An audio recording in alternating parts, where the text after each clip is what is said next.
अब आते हैं हम लोग इलेक्ट्रिक सर्किट के बारे में। तो अभी जो है आप लोगों ने इलेक्ट्रिक पोटेंशियल पढ़ा था, ठीक है। उसके बाद इलेक्ट्रिक करंट के बारे में भी इंफॉर्मेशन दिया मैंने, और इलेक्ट्रिक चार्ज के बारे में। अब क्या है, इसी टॉपिक को अब आगे बढ़ाते हैं इलेक्ट्रिक सर्किट के बारे में, ठीक है। एक्चुअली इलेक्ट्रिक सर्किट क्या है आपको अगर मैं बता दूं, आप एक डायग्राम से समझिए। यहाँ पे देखिए आपको सेल दिख रहा है, ठीक है। ये सेल और ये कॉपर वायर है, वायर से कनेक्टेड है, और इस वायर से क्या कनेक्टेड है, बल्ब कनेक्टेड है, और यहाँ पर स्विच है। आपके कमरे में भी यही सिचुएशन होता है, आप स्विच ऑन करते हैं और वहाँ पे वायरिंग की हुई होती है ना, और वो वायर जो है फिर जाकर किससे अटैच होता है, बल्ब या ट्यूबलाइट से। तो एक्चुअली इलेक्ट्रिक सर्किट क्या है, तो इलेक्ट्रिक सर्किट की अगर हम बात करें, ये कॉम्बिनेशन होता है इलेक्ट्रिकल अप्लायंसेस का और वायर का और स्विच का या सेल का, इन सारी चीजें का है ना, जिससे करंट फ्लो करता है। इसी पाथ को हम लोग क्या बोलेंगे, इलेक्ट्रिक सर्किट। तो आप ऑन कर लेंगे, ठीक है, तो फिर बल्ब ग्लो करेगा, कंटिन्यूअस पाथ है, करंट इस तरीके से फॉलो कर रहा है, देख लीजिए, है ना। स्विच को ऑन किया है आपने, ठीक है। अब अगर हम बात करें स्विच को क्या कर देंगे, ऑफ। तो अगर स्विच को अगर आप ऑफ कर देंगे तो क्या होगा, बल्ब ऑफ हो जाएगा। तो इसी पाथ में करंट आपका क्या कर रहा है, फ्लो कर रहा है, और इसी को हम लोग क्या बोलते हैं, इलेक्ट्रिक सर्किट। इलेक्ट्रिक सर्किट में क्या क्या आएगा, बल्ब हो सकता है, फैन कनेक्टेड हो सकता है, वायर कनेक्टेड होता है, स्विच होते हैं, सेल होते हैं। क्या बात समझ में आए बच्चों, ये इलेक्ट्रिक सर्किट कहलाता है। आगे की बात करते हैं सर्किट सिंबल। तो इलेक्ट्रिक सर्किट में इतने बारे, जैसे आपको मैंने दिखाया, एक समझाने के लिए इलस्ट्रेशन था। एक्चुअली क्या होता है, हम लोग सिंबल यूज करते हैं, बल्ब के, बैटरी के, सेल के, स्विच के, है ना। तो इलेक्ट्रिक सिंबल है या सर्किट सिंबल कहलाते हैं, वो आपको याद रखने हैं। ये आपके बुक्स में भी है, एनसीईआरटी बुक में भी है, सीबीएसई बोर्ड भी इससे एक दो क्वेश्चन पूछ लेते हैं, है ना, सिंबल में, या तो फिर एमसीक्यू में क्वेश्चन आ सकते हैं। तो आइए आइडेंटिफाई करते हैं। सबसे पहले कंपोनेंट्स इलेक्ट्रिकल का देखिए, सेल को किस तरीके से हम लोग डिनोट करते हैं बताइए, इस तरीके से, ये सेल का सिंबल है ना। तो सेल अगर आपको बनाना है तो कैसे बनाएंगे, अभी मैंने बताया था, ये बड़ा वाला जो होता है प्लेट, ये पॉजिटिव प्लेट होता है, और छोटा वाला प्लेट कैसा होता है, नेगेटिव प्लेट। तो ये सेल का सिंबल है, समझ गए। बैटरी की बात करते हैं, तो बैटरी क्या होता है, ये कॉम्बिनेशन ऑफ सेल है। जब एक से ज्यादा सेल आप कनेक्ट करेंगे ना, यही क्या कहलाएगा, बैटरी कहलाएगा बच्चों। अब देखिए ये सेल है, एक सेल ये हुआ, दूसरा सेल ये हुआ, तीसरा सेल ये हुआ, 3 सेल कनेक्टेड है। अब ये क्या कहलाएगा, बैटरी। तो बनाना भी आसान है, कोई बात नहीं है, मैं बता देता हूँ बनाकर भी। सेल है, बताइए, सेल के लिए मैंने क्या बताया, ये एक बड़ा और एक छोटा। बड़ा टर्मिनल हमेशा पॉजिटिव होगा और छोटा वाला क्या होगा, निगेटिव होगा। बैटरी बनाना है तो एक सेल ये। अब यहाँ पर ध्यान रखना है, बड़ा छोटा कहीं पर भी आप नहीं बना सकते, है ना। पोलरिटी देखते हैं, ये पॉजिटिव तो ये नेगेटिव, फिर से ये पॉजिटिव तो ये नेगेटिव, ये पॉजिटिव तो ये नेगेटिव, पॉजिटिव नेगेटिव, समझने के लिए, पॉजिटिव नेगेटिव, पॉजिटिव नेगेटिव, ये क्या हो जाएगा बताइए, बैटरी हो जाएगा। ये बैटरी का सिंबल है। अब कभी भी सर्किट में आप इस तरीके से देखेंगे तो ये बैटरी होगा, वो सेल होगा। Battery is the combination of 2 और मोर सेल। तो बैटरी का सिंबल समझ में आ गया। अब आते हैं प्लग की और स्विच ओपन। जब ओपन स्विच रहेगा तो इस तरीके से बनाते हैं, ठीक है। और इसी को इस तरीके से भी हम बताते हैं, बता दे रहा हूँ, ये भी ओपन स्विच का सिंबल है, ठीक है। क्लोज स्विच प्लग की हो गया, जो ये इस तरीके से होता है, सिंबल दिख रहा है आपको। या तो फिर जब आप इस तरीके से करेंगे, ये दोनों क्या होगा, क्या बात समझ में आए स्टूडेंट्स। तो देखिए ज्वाइंट वायर जो होता है, ज्वाइंट वायर किस तरीके से होता है, इस तरीके से, है ना। ये सिंबल ज्वाइंट वायर का होता है। वायर क्रॉसिंग विदाउट ज्वाइनिंग, अगर 2 वायर इस तरीके से जा रहे हैं जबकि क्रॉस कर रहे हैं, ज्वाइंट नहीं है, तो आपको सिंबल किस तरीके से होगा, इस तरीके से। बल्ब का सिंबल क्या होता है, तो देख रहे हैं आप, बल्ब का सिंबल इस तरीके से बना देना है आपको, ये बल्ब हो जाएगा। क्या बात समझ में आया बच्चों। हाँ, रेजिस्टेंस की बात करते हैं, रेजिस्टेंस या रजिस्टर। रेजिस्टेंस टॉपिक भी अभी हम लोग है, जो है नेक्स्ट क्लास या नेक्स्ट टॉपिक में पढ़ेंगे। बस अभी आपको मैं बता रहा हूँ, ये सारे इलेक्ट्रिकल अप्लायंसेज एक तरह से, है ना, और इन सब के सिंबल आपको याद रखने हैं। वायर का सिंबल, कनेक्टिंग वायर का सिंबल भी, ठीक है। और बल्ब, रेजिस्टेंस का सिंबल इस तरीके से होता है, अगर ये इस तरीके से आप बनाएंगे तो ये क्या होता है, रेजिस्टेंस का सिंबल होता है, ठीक है। और ये तो रेजिस्टेंस है, ठीक है। अगर हम बात करें वेरिएबल रेजिस्टेंस या रियोस्टेट की, रियोस्टेट भी लिखा होता है, देखिए आप, रियोस्टेट या वेरिएबल रेजिस्टेंस। वेरिएबल का मतलब क्या होता है, रेजिस्टेंस वेरिएबल होना। तो रियोस्टेट एक डिवाइस होता है जिसमें आप रेजिस्टेंस की वैल्यू को क्या कर सकते हैं, चेंज कर सकते हैं स्लाइड करके, ठीक है। तो अगर वेरिएबल रेजिस्टेंस है सर्किट में, तो आप उसको क्या करेंगे, इस तरीके से डिनोट करेंगे। रेजिस्टेंस है, एरो दे दीजिए ऐसे, या तो फिर इस तरीके से, ये रियोस्टेट या तो फिर वेरिएबल रेजिस्टेंस का सिंबल है। एम मीटर का सिंबल ए, इस तरीके से मैंने आपको बताया भी, एम मीटर का सिंबल। वोल्ट मीटर का भी सिंबल बताया। क्या बात समझ में आया। तो ये आपको सर्किट सिंबल कुछ कंपोनेंट्स के हैं, आपको याद रखना है। बताइए समझ में आया बच्चों? नेक्स्ट देखते हैं सर्किट डायग्राम।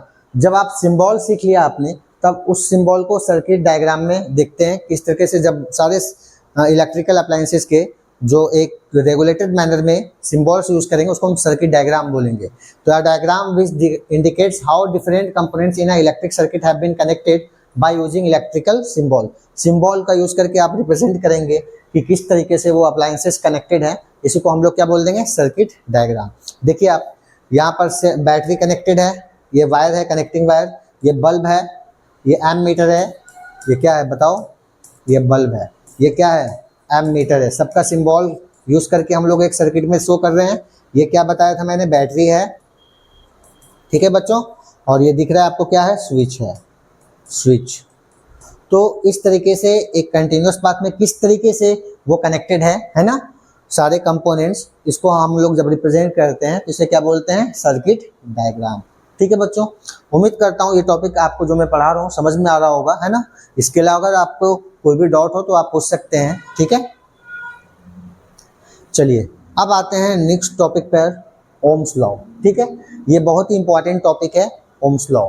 ओम्स लॉ की अगर बात करें तो ये क्या कहता है कि अगर टेम्परेचर को कांस्टेंट कर दिया जाए, ठीक है, at constant temperature the current flowing across a conductor is directly proportional to the potential difference across its ends। अब मान लेते हैं सपोज ये एक कंडक्टर है ना, इसके दो एंड हैं, इसमें करंट जो फ्लो होगा वो पोटेंशियल डिफरेंस के डायरेक्टली प्रोपोर्शनल होता है। अब डायरेक्टली प्रोपोर्शनल कहने का मतलब क्या है? जितना ज़्यादा पोटेंशियल डिफरेंस होगा उतना ज़्यादा करंट फ्लो करेगा, और अगर पोटेंशियल डिफरेंस दो पॉइंट्स के बीच का कम है तो करंट भी क्या होगा? कम फ्लो करेगा।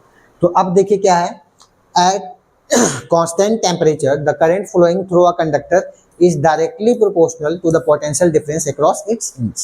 मतलब I से डिनोट करते हैं करंट को, V से डिनोट करते हैं किसको? पोटेंशियल डिफरेंस को। तो अगर टेम्परेचर कांस्टेंट रख दिया जाए तो I is directly proportional to V। V is proportional to I, है ना। तो या तो आप I proportional to V बोलो या तो V proportional to I बोलो, बात ठीक है, समझ में आया। अगर हम प्रोपोर्शनल साइन को रिमूव करते हैं तो यहाँ पर एक कांस्टेंट आता है R। R का मतलब क्या होता है बच्चों? Resistance of conductor. तो V is equal to R I या आई आर, ठीक है। तो V इक्वल्स क्या आया? I R. ओम्स लॉ का यूज करके आपको फॉर्मूला मिला V इक्वल्स आई आर। यहाँ पर R क्या है? Resistance of the conductor. Actually एक कांस्टेंट होता है, हर कंडक्टर की अलग वैल्यू होती है रेजिस्टेंस की। तो ये हमारा क्या था? ओम्स लॉ था। तो अगर हम ग्राफ की बात करें तो ग्राफ अगर इस तरीके से बनाएंगे, सपोज ये पोटेंशियल डिफरेंस V है, ये I है, तो ये डायरेक्टली प्रोपोर्शनल होता है V और I। समझ में आया? तो ग्राफ भी आपको एग्जाम में पूछा जा सकता है। ये कंडक्टर के लिए V और I का क्या है? ग्राफ है, डायरेक्टली प्रोपोर्शनल है। देख ले सकते हैं आप यहाँ से, करंट की वैल्यू इंक्रीज करेगी तो पोटेंशियल डिफरेंस भी क्या हो रहा है? इंक्रीज। जब पोटेंशियल डिफरेंस इंक्रीज होगा तो करंट भी क्या होगा? इंक्रीज होगा। तो अब देखिए यहाँ पर एक छोटी सी बात मैं आपको बता दूं, ये एक्चुअली V और I का जो ग्राफ है ये प्लॉट करते हैं आप, ठीक है। ये देख रहे हैं आप, ये कांस्टेंट होता है, ये R is equal to V by I, यहीं से कैलकुलेट करते हैं V अपॉन I। तो R क्या होगा? कांस्टेंट होगा ओम्स लॉ में। क्या बात समझ में आया? आप लोग जब हायर क्लासेस में जाएंगे तो यहीं पर पढ़ेंगे कि टाइप्स ऑफ कंडक्टर। एक ओमिक कंडक्टर होता है, एक नॉन ओमिक कंडक्टर होता है। ओमिक कंडक्टर जो ओम्स लॉ को फॉलो करेगा, नॉन ओमिक कंडक्टर जो ओम्स लॉ को फॉलो नहीं करेगा। क्या बात समझ में आई? यहाँ तक के टॉपिक में ओम्स लॉ ये था कि करंट डायरेक्टली प्रोपोर्शनल होता है वोल्टेज के, है ना। I प्रोपोर्शनल टू V और V प्रोपोर्शनल टू क्या बोल सकते हैं हम? I। प्रोपोर्शनल साइन को रिमूव करेंगे, कांस्टेंट आएगा, उस कांस्टेंट को हम लोग रेजिस्टेंस ऑफ द कंडक्टर बोलते हैं, ठीक है। और V इक्वल्स क्या आ जाएगा? I R. ये आपके लिए फॉर्मूला है, समझ में आया? पोटेंशियल डिफरेंस का एक और फॉर्मूला बना, क्या? करंट और रेजिस्टेंस के टर्म में। तो पोटेंशियल डिफरेंस का एक फॉर्मूला चार्ज और वर्क डन के टर्म में था, V is equal to W upon Q, और दूसरा फॉर्मूला है I और R के टर्म में, मतलब करंट और रेजिस्टेंस के टर्म में। तो V इज इक्वल टू क्या हो जाएगा? I R. ठीक है बच्चों, आइए तो यहां से मैं आपको बता दूं नोट करके सारा फॉर्मूला। अब यहाँ पे आता है topic first formula, V equals क्या बताया हमने आपको? I इंटू आर, ठीक है। अगर आपको रेजिस्टेंस कैलकुलेट करना है तो R इज इक्वल टू क्या हो जाएगा बच्चों? V upon I। ये कांस्टेंट होता है, अभी मैंने आपको बताया भी। और अगर कहीं पर करंट कैलकुलेट करना हो जाए तब I इज इक्वल टू क्या होगा बच्चों? V अपॉन R, ठीक है।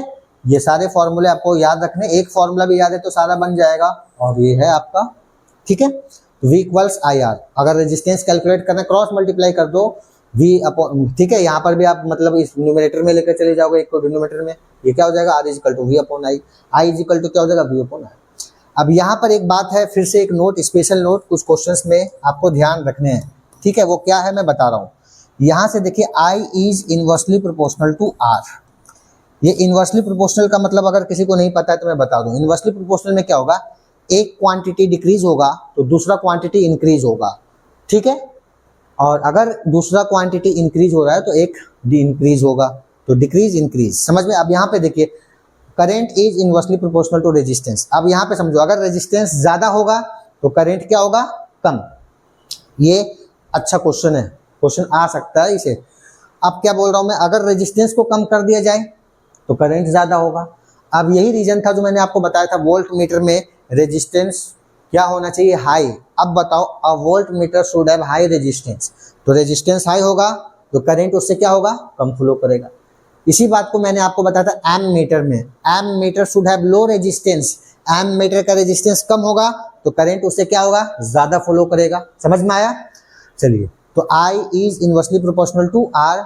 अगर आप करंट को इंक्रीज करना चाहते हैं तो रेजिस्टेंस को क्या रखना पड़ेगा, लो। तो जिसका रेजिस्टेंस कम होगा उसका करंट ज्यादा होगा, और जिस कंडक्टर का रेजिस्टेंस ज्यादा होगा उससे करंट कम फ्लो होगा। इसीलिए जो नॉन कंडक्टर हैं जैसे इंसुलेटर हैं उनका रेजिस्टेंस हाई होता है, रेजिस्टेंस हाई है तो करंट फ्लो ही नहीं करता, बहुत ज्यादा हाई होता है। क्या बात समझ में आए बच्चों? तो इस पॉइंट को याद रखिएगा। अब मैं बताओ, अगर रेजिस्टेंस को हम डबल कर दें, यहाँ से ऐसे क्वेश्चन आते हैं एमसीक्यू में, रेजिस्टेंस को डबल कर देंगे तो करंट क्या हो जाएगा, हाफ हो जाएगा। अगर रेजिस्टेंस को हाफ कर दें तो करंट क्या हो जाएगा, डबल हो जाएगा। समझ में आया? तो ये ओम्स लॉ से रिलेटेड जितने क्वेश्चंस थे या टॉपिक्स थे मैंने आपको बताया। आगे अब रेजिस्टेंस के बारे में भी पढ़ लेते हैं, रेजिस्टेंस के बारे में, है ना। तो देखिए, रेजिस्टेंस जो होता है कंडक्टर का एक प्रॉपर्टी होता है।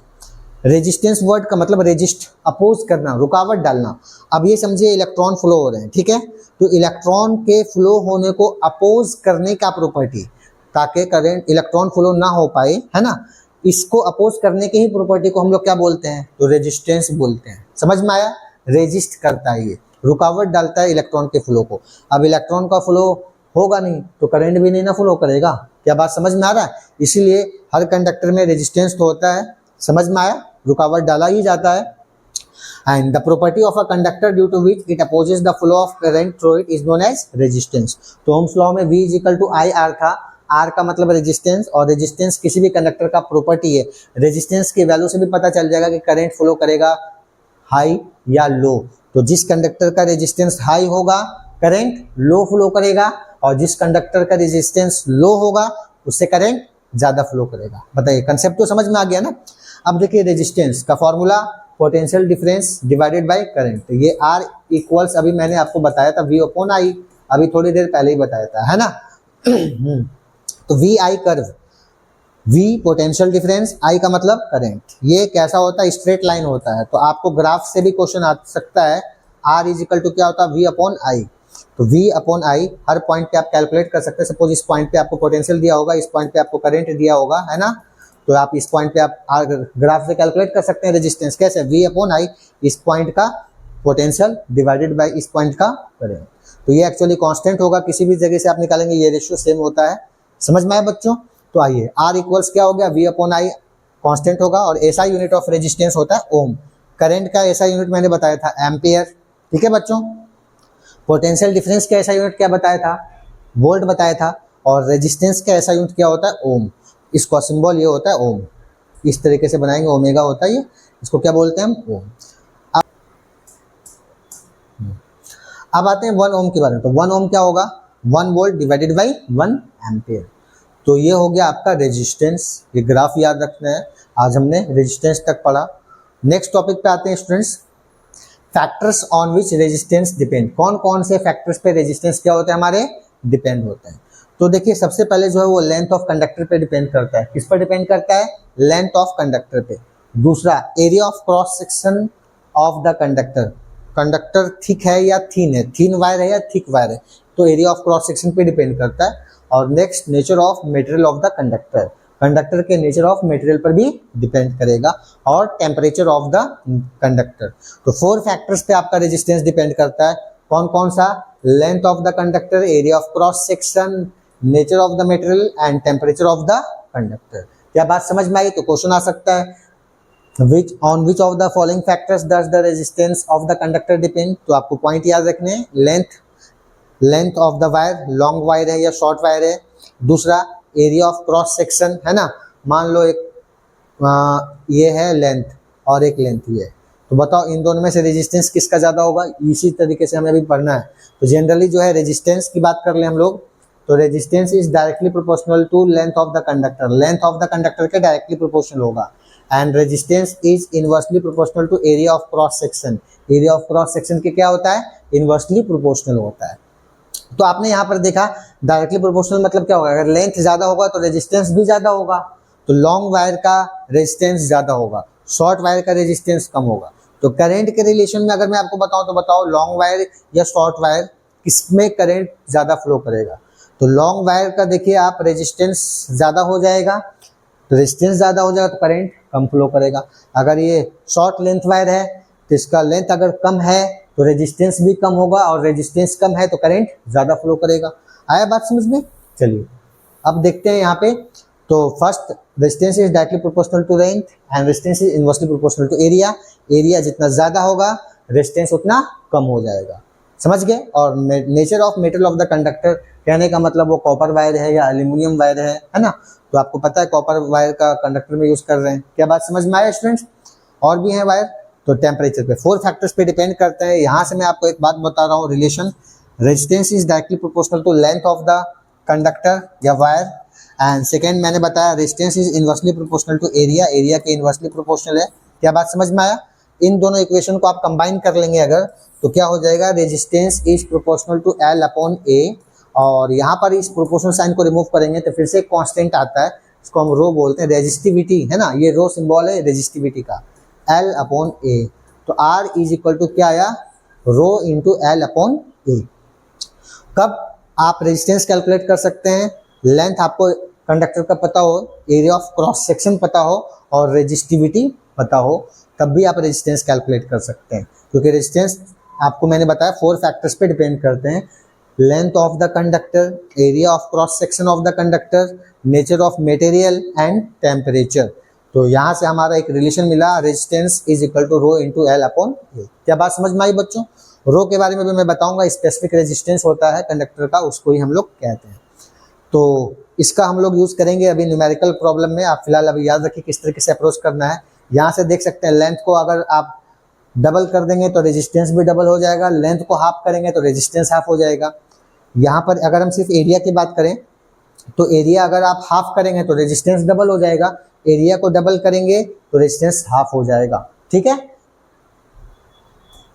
आइए तो आपके पास जो फॉर्मूला आया, resistance is equal to rho into l upon a. ठीक है बच्चों, अब इसका यूज़ करना है, लेकिन पहले तो आपको मैंने बताया, चलिए बताइए। मान लेते हैं एक थिक वायर है, फिलहाल सेम लेंथ का हो, एक थिक वायर है और दूसरा कौन सा वायर है, थिन वायर है। ठीक है, थिन वायर। तो बताइए थिक वायर का एरिया ज़्यादा होगा, अगर दोनों एक thick wire and thin wire, अभी मान लेते हैं सेम लेंथ का है, मान लेते हैं कि सेम लेंथ के 2 वायर आपने लिए है ना, लेंथ को हमने कांस्टेंट कर दिया, तो एक थिक वायर है इनमें से और एक कौन सा वायर है, थिन वायर है। ठीक है, तो किसमें करंट ज़्यादा फ्लो करेगा। अब बताओ थिक वायर में एरिया अगर क्या की बात करें तो एरिया तो ज़्यादा है, मोर एरिया, तो एरिया जिसका ज़्यादा होगा रेजिस्टेंस क्या होगा, कम, तो इसका रेजिस्टेंस क्या होगा, लेस। रीजन बताइए, R is inversely proportional to area, area thick wire का ज़्यादा होगा तो रेजिस्टेंस क्या हो जाएगा, कम। अब रेजिस्टेंस लेस है तो करंट क्या होगा, ज़्यादा। फिर से एक रिलेशन बताइए यहाँ से, I is inversely proportional to resistance. अगर रेजिस्टेंस जिसका लेस होगा, रेजिस्टेंस किसका लेस होगा, तो उसका करंट क्या होगा, ज़्यादा होगा, करंट मोर फ्लो करेगा। तो इस तरीके से इसको अप्रोच करना होता है, ना कि इसे आपको मगअप करना है ना तो रटना है। तो थिक वायर में करंट ज़्यादा फ्लो करेगा, रीजन क्या आ गया, एरिया इसका ज़्यादा होगा तो रेजिस्टेंस कम होगा, और अगर रेजिस्टेंस लेस होगा तो करंट ज़्यादा फ्लो करेगा। इसी तरीके से थिन वायर की बात कर दें तो इसमें बताइए एरिया, थिन वायर का एरिया क्या होगा, लेस होगा, और एरिया लेस होगा तो रेजिस्टेंस क्या हो जाएगा बताओ, इनवर्सली प्रोपोर्शनल है तो मोर हो जाएगा। अब रेजिस्टेंस मोर हो जाएगा, बताइए रेजिस्टेंस जिसका ज़्यादा होता है उसका करंट क्या होता है, कम, लेस करंट फ्लो करेगा, किससे, तो थिन वायर से।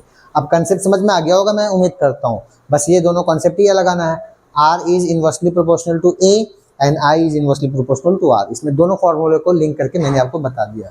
बताओ समझ में आया बच्चों? तो ये सारे कंसेप्ट इस तरीके से डेवलप करने हैं। क्वेश्चन आपके एनसीईआरटी बुक में भी है, which flows more current, a thick wire और thin wire of same length. समझ में आया? तो यहाँ पे मैंने बता दिया, अगर सेम लेंथ का वायर आपको लिया गया है, उसमें से एक थिक है और अगर एक थिन है तो करंट किसमें ज्यादा फ्लो करेगा। ठीक है बच्चों, कंसेप्ट क्लियर हो रहे हैं? नेक्स्ट, अभी जो मैंने आपको बताया था रेजिस्टिविटी के बारे में, तो रेजिस्टिविटी क्या होता है, specific resistance of a conductor. Conductor का जो स्पेसिफिक रेजिस्टेंस होता है उसी को हम लोग क्या बोलते हैं, रेजिस्टिविटी। हर कंडक्टर्स के, एलॉय के, इंसुलेटर के अलग अलग रेजिस्टेंस होते हैं जिसको हम लोग स्पेसिफिक रेजिस्टेंस बोलेंगे या फिर रेजिस्टिविटी बोलेंगे। इसका ऐसा यूनिट क्या होता है बच्चों, ओम मीटर। ओम मीटर इसका ऐसा यूनिट होता है, आपको मैंने बताया था भी, ऐसा यूनिट ऑफ रेजिस्टेंस क्या होगा, ओम, और इसका रेजिस्टिविटी का क्या हो जाएगा, ओम मीटर। तो चलिए आपको पास फॉर्मूला आया क्या, rho is equal to R A by l. ये फॉर्मूला आपको समझ में आ गया कहाँ से उठाया है, क्रॉस मल्टीप्लाई करेंगे आप पता चल जाएगा। R is equal to rho into l by a. देखिए रो चाहिए अगर हमें तो ए उधर चला जाएगा, आर ए, एल डिनोमीटर में चला जाएगा। बोलिए समझ में आया बच्चों? तो ये आपको याद रखना है, इससे भी न्यूमेरिकल बनेंगे। Resistivity is equal to R A by L. अगर एसआई यूनिट की बात करें तो एसआई यूनिट भी आप कैलकुलेट कर सकते हैं। कैसे आया यहाँ से, ये ओम मीटर किस तरीके से आया मैं आपको बता दे रहा हूँ। Rho is equal to R A by l है ना, तो रेजिस्टेंस का ऐसा यूनिट ओम होता है, एरिया का ऐसा यूनिट क्या होता है, मीटर स्क्वायर, और लेंथ का ऐसा यूनिट क्या होता है, मीटर। तो मीटर से मीटर स्क्वायर कैंसिल हो गया। देखिए आपको मैंने बता भी दिया कि ओम मीटर क्यों आया, मतलब समझ में आया। नेक्स्ट अगर बात करें तो फैक्टर्स अफेक्टिंग रेजिस्टिविटी, या on which factors resistivity depend. तो रेजिस्टिविटी सिर्फ और सिर्फ दो ही फैक्टर पे डिपेंड करते हैं बच्चों। वो कौन सा फैक्टर है, एक तो nature of material of the conductor और दूसरा टेम्परेचर। रेजिस्टिविटी लेंथ और एरिया पे डिपेंड नहीं करेगा। क्या बात समझ में आया? It does not depend on length and area, ध्यान रखना क्वेश्चन में आ सकता है। तो रेजिस्टिविटी कौन कौन से फैक्टर पे डिपेंड करते हैं, nature of material and temperature of the conductor. तो यहाँ पे एक इंपॉर्टेंट पॉइंट मैं आपको बता रहा हूँ, ठीक है। उसके बाद आज के क्लास में इसने टॉपिक तक रखेंगे और नेक्स्ट जो लेक्चर होगा हमारा इन टॉपिक्स के न्यूमेरिकल वाले लेक्चर्स कराएंगे। तो देखिए अगर हम बात करें एलवाई की, तो एलवाई क्या होती है आपको पता है, मेटल्स को कंबाइन करके हम लोग एलवाई बनाते हैं। तो जो हीटिंग एलिमेंट्स होते हैं, जैसे कि हीटिंग एलिमेंट्स आयरन के या इलेक्ट्रिकल हीटर के, उनके जो हैं हीटिंग एलिमेंट्स वो एलवाई के बनाए जाते हैं, ना के प्योर मेटल्स के। रीजन क्या है, अलॉय के दो बात यहाँ पर जो है हम लोग यूज करते हैं। पहला, उनमें ऑक्सीडेशन नहीं होगा, ठीक है। जो अलॉय होते हैं वो ऑक्सीडाइज नहीं होते हैं। आपने ऑक्सीडेशन रिडक्शन रिएक्शन पढ़ा है ना केमिस्ट्री में, तो ये बात है। और दूसरी बात क्या है कि रेजिस्टिविटी जो है अलॉय की हाइयर होती है as compare to the pure metal. तो अगर रेजिस्टिविटी ज़्यादा होगी, ठीक है, तो करंट क्या होगा, कम फ्लो करेगा, और यहाँ पे हीटिंग ही चाहिए। तो आपको मैं बता रहा हूँ द हीटिंग एलिमेंट्स और heating coil of electric heating appliances, जैसे आयरन या टोस्टर का मेड ऑफ अलॉय, किस चीज़ का बनाया जाता है बच्चों, अलॉय का बनाया जाता है rather than a pure metal. Reason पहला, resistivity of an alloy is higher than that of pure metal. Pure metal के कंपेयर में इसकी रेजिस्टिविटी हाई होती है। और दूसरा, an alloy does not undergo oxidation even at high temperature. ज़्यादा temperature पे भी ये ऑक्सीडाइज नहीं होंगे। तो इस रीजन से हम लोग क्या करते हैं, अलॉय के हीटिंग एलिमेंट्स बनाते हैं। इसी में एक क्वेश्चन है कि नाइक्रोम को क्यों यूज करते हैं हम लोग, तो सेम आंसर है और एक्सप्लेनेशन है। Nichrome alloy use for making the heating elements, है ना, of electrical appliances due to two reasons. Because nichrome has very high resistance, resistance इनके क्या है, हाई, या रेजिस्टिविटी हाई होते हैं। और दूसरा, nichrome does not undergo oxidation, मतलब बर्न नहीं होता है इजीली। क्या बात समझ में आया? तो ये टॉपिक आज के लिए हम लोग इतना ही रहने देते हैं। उसका नेक्स्ट क्लास में इनसे रिलेटेड न्यूमेरिकल्स करेंगे, तो आप लोग इन सारे लेक्चर्स को रिवाइज कर लेंगे और सारे टॉपिक्स को अच्छे से आप अपने नोट्स में भी कंप्लीट कर लेंगे, ठीक है स्टूडेंट्स। तो उम्मीद करता हूँ आज का लेक्चर आपको समझ में आया। जो नहीं समझ में आ रहा है आप डॉट में भेज सकते हैं, मैं उसे एक्सप्लेन करूंगा, ठीक है स्टूडेंट्स। Thank you.